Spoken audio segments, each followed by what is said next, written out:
what horror does that no other genre does is that it feeds off of and feeds to you Yeah. your loss of control. If you're being chased by a killer, you can't control it. He's indestructible. What are you supposed to do? You shoot him with a gun, he keeps walking. You're surrounded by zombies, you're shooting them, but they keep walking. You're floating in space and Cthulhu's staring at you. Like, what the hell are you going to do? There's nothing to do. Yeah, see, it's fear of someone I'm losing going into water, and then my eternal fear was darkness. Just a darkness that I could not see what would be out there touching. The fear of the unknown. Yeah. But that's also why I constantly try to face darkness. Mm-hmm.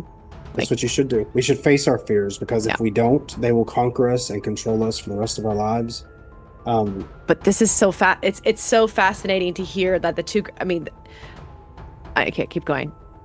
I'm just like, I'm enthralled. I'm just like, this is so fascinating. And Lovecraft does it masterfully. Lovecraft is, in my opinion, I want to read Lovecraft. I was like, this is the type of horror, because I love dealing with gods and spirituality and this indifference towards humanity, because just with how I grew up, I was like, this feels so much of how I grew up, because this is what happens with the human brain when they believe they're a god.